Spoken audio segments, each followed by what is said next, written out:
hace mucho tiempo que la República Argentina no da buenas noticias en términos políticos, económicos, y creo que basta con observar cómo bajó el precio del dólar blue, y también la suba en los títulos, los movimientos de los mercados, bajó el riesgo país a partir de este acuerdo que comunicó el gobierno nacional con el Fondo Monetario Internacional. ¿Mm? Recordemos que la administración de Mauricio Macri malgastó, esto hay que decirlo, malgastó un crédito de proporciones colosales, y no solo que agravó los problemas que había en ese momento, sino que hizo que comprometa el presente y el futuro de nuestra nación. Entonces ya lo venimos mencionando hace mucho tiempo, ¿no? Esta mañana el ministro Guzmán explicó en términos técnicos el acuerdo alcanzado con el organismo internacional, y para en este marco no aburrirlos, porque hay mucho de tecnicismo acá, voy a tratar de resumirlo en 5 partes. Primero, lo que se llama segmento fiscal.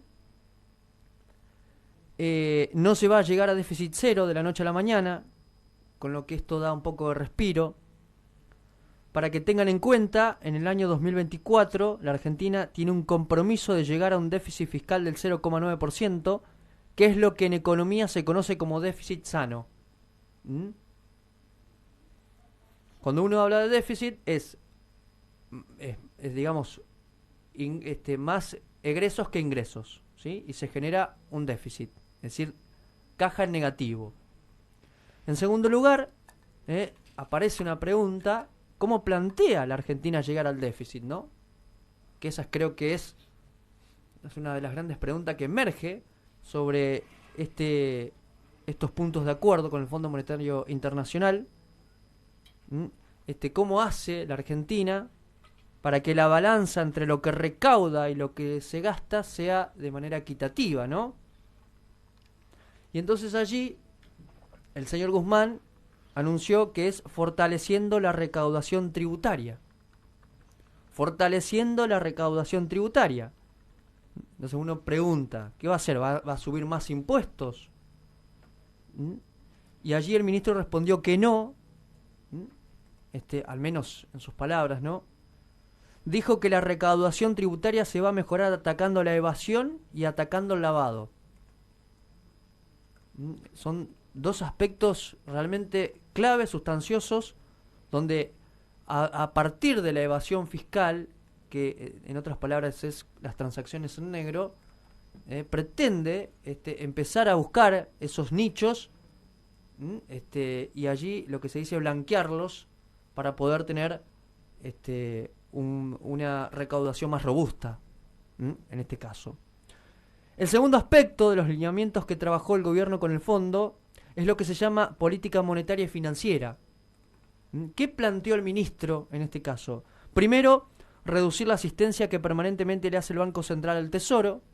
Para que tengan en cuenta, la Argentina se compromete este año a que la asistencia financiera del Central al Tesoro llegue al 1% del Producto Bruto Interno, y en 2023 sea un 0,6% del producto, llegando al 2024 a 0%. Es decir, que no haya asistencia al Tesoro por parte del Central, ¿no?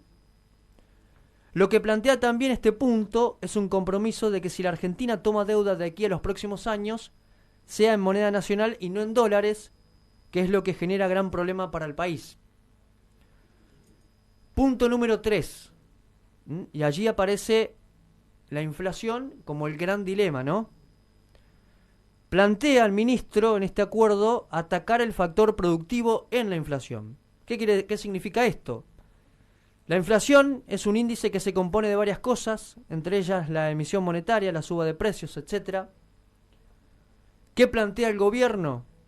Fomentar el crecimiento de las exportaciones, a más exportaciones más dólares, a más dólares menos presión cambiaria, a menos presión cambiaria, menos inflación. La gran pregunta es si el gobierno piensa en aumentar las retenciones a las exportaciones con el objetivo de aumentar las arcas en ese marco, ¿no? Y ahí debería apoyarme y volver al punto 1, que es la política fiscal, donde el propio ministro se comprometió a fortalecer la recaudación tributaria a través de la evasión y el lavado, no creando impuestos, con lo cual hasta ahora es un compromiso. Veremos si se lleva adelante. El último aspecto es que el gobierno se compromete gradualmente a reducir la emisión monetaria, algo que el gobierno hizo, prendió la maquinita y emitió billetes a mansalva. Y esto es clave, es importante. El punto 4, que no es un dato menor, muchas de las personas que me están escuchando van a sentir que tiene que ver con la vida cotidiana, ¿no? Que es el rol del Estado como generador de expectativas. Porque los países crecen cuando hay expectativas. Expectativa, ¿qué significa expectativa, no? Significa consumo. El gobierno se compromete, y esto es un acuerdo con las grandes empresas, a mantener las políticas de precios. Y el punto número 5, que no es para nada menos importante, es el de la política externa y la política cambiaria, importante en este marco, y presten atención, porque es un compromiso que tomó el ministro, después veremos si lo cumple, ¿no? No habrá saltos cambiarios, y esto significa que el dólar no va a aumentar. Además, proponen promover la acumulación de las reservas internacionales a través del desaliento del capital especulativo, y esto tiene que ver con no subir las tasas de interés para que la gente no juegue en el sistema financiero y fomentar con políticas las inversiones productivas. La verdad, la verdad es que estos puntos son importantes, claves. El ministro dijo que no habrá reforma laboral y tampoco habrá reforma previsional. Y cuando uno empieza a desglosar cada punto, hablábamos de bajar el déficit fiscal, hablábamos de la inflación, hablábamos de la emisión monetaria, hablábamos de la expectativa, que es fomentar el consumo, hablábamos de la política externa, la política cambiaria. Si esto va sobre rieles, estamos ante una senda de crecimiento importante en la República Argentina. Esperemos que se dé, por lo menos el deseo que uno tiene. Claramente, esto entrega alivio y previsibilidad. Obviamente, todos estos puntos se van a traducir en un expediente que estudiará el Congreso para prestar acuerdo, ¿no? Solo pido a la oposición que sea responsable. Ya ahí vi Iglesias dijo que iba a votar en contra. Porque antes de leer el expediente ya se expresan en contra, porque como es de parte del gobierno, entonces ya lo hacen en contra. Y me parece que así no vamos a construir una Argentina con previsibilidad. Es una gran noticia para la República Argentina, que quede claro. Hace mucho tiempo que este país no recibía una noticia